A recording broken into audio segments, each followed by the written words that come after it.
공모펀드 명가였던 한국투자신탁 운영이 러시아 상장지수 펀드 ETF 상품에 요즘 발목이 단단히 잡혀있는 모양입니다.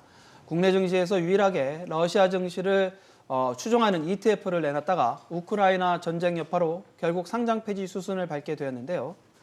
ETF 명가로 재도약을 꿈꾸는 한투운영 측은 물론이고 업계에서 ETF 선도자로 불리며 한투에서 야심차게 영입한 배재규 현 사장의 그간 명성에도 흠집이 났다는 지적이 나옵니다. 조슬기 기자와 하나씩 짚어보도록 하겠습니다. 조 기자, 네. 문제의 러시아 ETF 어떤 상품입니까? 네, 러시아 주식에 투자하는 한마디로 합성 ETF라고 보시면 됩니다. 정식 명칭은 이 에이스 러시아 MSCI 합성 ETF입니다. 모건 스탠리 캐피털 인터내셔널 MSCI가 산출하는 이 러시아 지수를 추종하는 ETF로 지난 2017년 3월 이 한국투신운용이 출시했습니다. 최근 이 MSCI가 이 ETF 상품의 기초 지수인 러시아 지수의 산출을 오는 3월 1일부로 중단한다고 밝히자 이 한투운용이 지난달 23일 러시아 ETF 상장 폐지를 결정했는데요.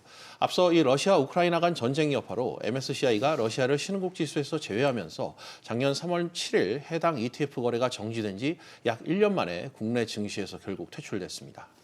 그런데 상패 효력은 내년에 발생한다. 이게 네. 좀 이례적인 모습이라고요? 네, 사실상 전례가 없는 사례입니다. 한투운용과 한국거래소 측이 이 투자자 보호를 위해 상장 폐지 결정일과 상장 폐지 실제 효력 발생일을 각각 분리하기로 결정했기 때문인데요.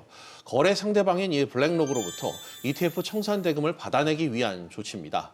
블랙록도 해지, 그러니까 위험 회피 목적으로 미국 아이셰어즈 MSCI 러시아 합성 ETF 상품을 활용했는데요. 해당 ETF 또한 이 청산 절차를 밟게 되자 이 상품과 스왑 계약을 맺은 한투운용 ETF도 직격탄을 맞은 셈이죠.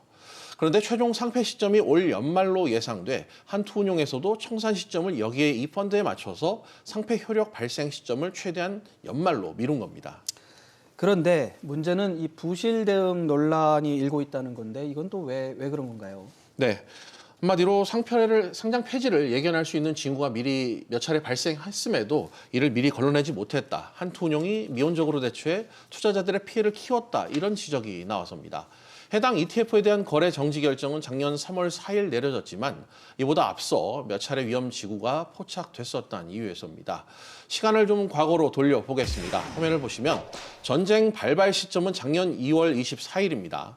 당시 MSCI 측이 모든 지수에서 러시아를 제외할 것임을 시사한 발언, 나흘 뒤인 2월 28일 이 현지 외신 발언을 통해서 나왔습니다.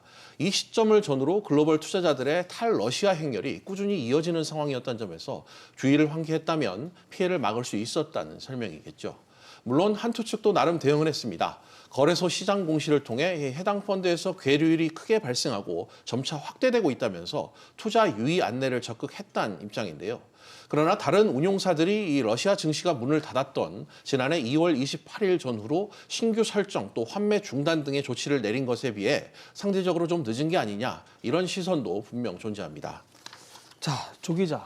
이제 관심사는 투자자들이 이 피해 보상 이걸 받을 수 있는지 여부인데 어떤가요? 네, 가장 중요한 부분일 것 같은데요.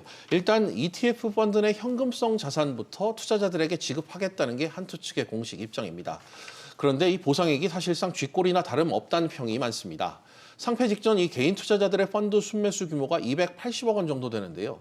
펀드 내 남은 현금성 자산은 취재 결과 9억 원에 불과한 것으로 파악됐습니다. 분배 규모도 한 좌당 480원밖에 안 됩니다. 여기에 MSCI 측에서 당시 모든 지수에서 러시아의 주식 가격을 10만 분의 1로 떨어뜨리면서 이 값을 적용한 펀드의 순 자산 가치가 거래 정지 직전 종가인 1,070원과 비교하면 현재 520원으로 크게 쪼그라든 모습인데요. 괴리율이 무려 1,800%가 넘을 정도로 러시아 ETF 자산 가치가 훼손되면서 거래 상대방한테 이 청산 대금을 받더라도 피해 보상은 미미할 것으로 전망됩니다. 지금 보면은 그야말로 쥐꼬리 보상 네. 그건데 한투운용 입장에서 고민이 적지 않겠어요? 네, 일단 앞서 말씀드렸듯이 금융 소비자를 보호하려는 최근의 강화 분위기에 일단 역행하는 행보를 보였기 때문입니다. 또 국내 유일 러시아 ETF 운용사란 타이틀이 이 상패 오명을 단 부메랑으로 돌아오면서 메이저 운용사라는 명성에도 흠집이 단단히 났습니다. 물론 러시아 증시 급락을 저가 매수의 기회로 삼았던 당시 이 불개미들을 옹호하자는 건 아닙니다. 어디까지나 이 위험 자산에 대한 투자는 아시다시피 이 자기 책임하에 이뤄지는 것이기 때문입니다. 다만 이 러시아 ETF 상패 위험에 대한 이 주의를 충분히 환기시키고 회사 측도 운용했어야 한다는 이 지적에서는 분명 자유로울 수는 없어 보입니다. 네. 이제 관심사는 한국금융지주가 야심차게 영입한 이 배재규 사장, 이 행보에도 영향을 줄 것 같다라는 그런 이야기가 나오고 있죠. 네, 업계에서도 배 사장의 이 행보와 명성에 이 부분에도 주목을 하는 분위기입니다. 그동안 이 미래에셋 자산운용 또 삼성 자산운용이 양분해왔던 ETF 시장에 균열을 내기 위해서 한투운용은 물론 배 대표 스스로도 ETF 시장 공략에 적극적이었기 때문입니다. 김남구 한국금융지주 회장 등 이 그룹으로부터 전폭적인 지원을 등에 업고 ETF 이 관련 조직과 인력 등을 키우며 보시는 것처럼 다양한 ETF 상품 라인업을 확충했는데요. 펀드명과 부활을 위해 기존 ETF 브랜드명을 브랜드명인 킨덱스도 버리고 에이스로 새롭게 또 바꿨습니다. 그러나 이번 러시아 ETF 상패로 외형 확장에 몰두하던 이 성장 전략도 일정 부분 수정이 불가피한 상황인데요. 이래저래 갈 길 바쁜 배 대표 입장에서는 러시아 ETF에 단단히 발목 잡힌 모양새입니다.